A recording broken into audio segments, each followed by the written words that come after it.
തിരുവനന്തപുരം കഠിനംകുളത്ത് ആതിര എന്ന യുവതിയെ കുത്തിക്കൊന്ന കേസിലെ പ്രതിയായ ജോൺസനെ പോലീസ് കോട്ടയത്ത് നിന്നും പിടികൂടിയിരിക്കുകയാണ്. വിഷം കഴിച്ചതായി ജോൺസൺ പറഞ്ഞതിനെ തുടർന്ന് ഇയാളെ ആശുപത്രിയിലേക്ക് മാറ്റിയിട്ടുണ്ട്.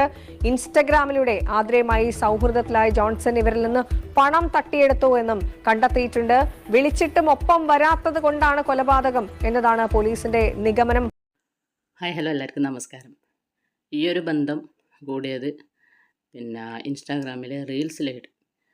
ഇൻസ്റ്റാഗ്രാമിൽ സ്ഥിരമായിട്ട് റീൽസ് കണ്ട് ആ റീൽസിലെ കൂടി പ്രണയത്തിലായതാണ് ഇവർ രണ്ടാളും.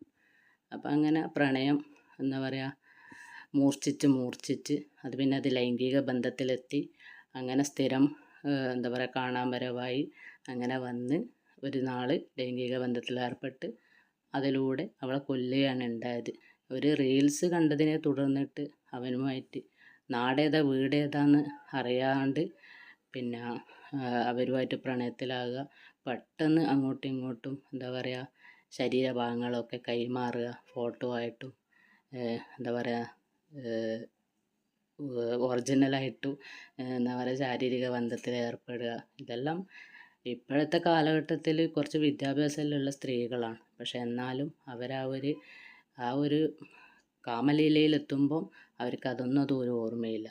അപ്പോൾ ഇവിടെ കൊലപാതകം നടന്നത് മകളെ 8:30 മണിക്ക് സ്കൂളിലും പോയി. ഹസ്ബൻഡാണെങ്കിൽ അമ്പലത്തിലെ പൂജാരിയാണ്. അയാളാണെങ്കിൽ 5 മണിക്ക് പൂജ പോയി. അവിടെ നിന്ന് പൂജ ചെയ്യുന്ന അവസരത്തിലാണ് തൊട്ടടുത്ത വീട്ടിൽ നിന്നാണ് മറ്റ് അന്യപുരുഷനുമായിട്ട് ലൈംഗിക ബന്ധത്തിൽ ഏർപ്പെടുന്നത്. പലവട്ടം ഇവൾ ലൈംഗിക ബന്ധത്തിൽ ഏർപ്പെട്ടിട്ടുണ്ടെന്ന് പറയുന്ന കേട്ടു. അപ്പം അത്രയും ഒരു ദൈവത്തിനെ പൂജിക്കുന്ന ഒരു മനുഷ്യൻ്റെ ഒരു ഭാര്യയാണ് ഇവൾ. എന്നിട്ട് ഇവനുമായിട്ട് ജോൺസൺ എന്ന് പറയുന്ന ചങ്ങായിയായിട്ട് ലൈംഗിക ബന്ധത്തിൽ ഏർപ്പെട്ട് ലാസ്റ്റ് ലൈംഗിക ബന്ധത്തിൽ ഏർപ്പെടുന്ന സമയത്താണ് ഇവൻ കഴുത്തിന് കുത്തിയിട്ട് അവളെ കൊലപ്പെടുത്തുന്നത്.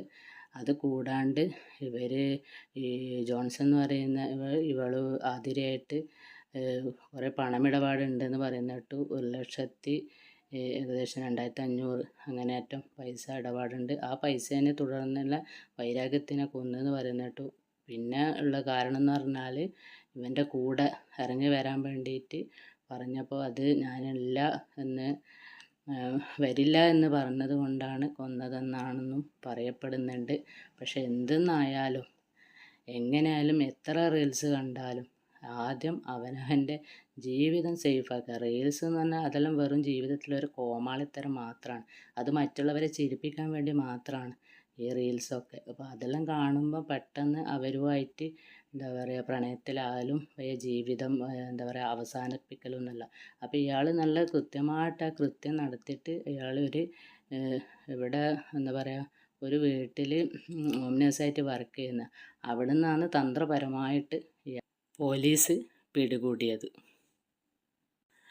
വെറും 10 മാസം നീണ്ടു നിൽക്കുന്ന പ്രണയമാണ് ഇങ്ങനെ ഈ കൊലയിൽ അവസാനിച്ചത്. അത് ഹസ്ബൻഡും വീട്ടുകാരും ഒക്കെ അറിയുന്ന ഒരു പ്രണയമാണ്. എന്നിട്ടും കൂടെ ആ പ്രണയത്തിന് അധികം ദൈർഘ്യം ഉണ്ടായിട്ടില്ല.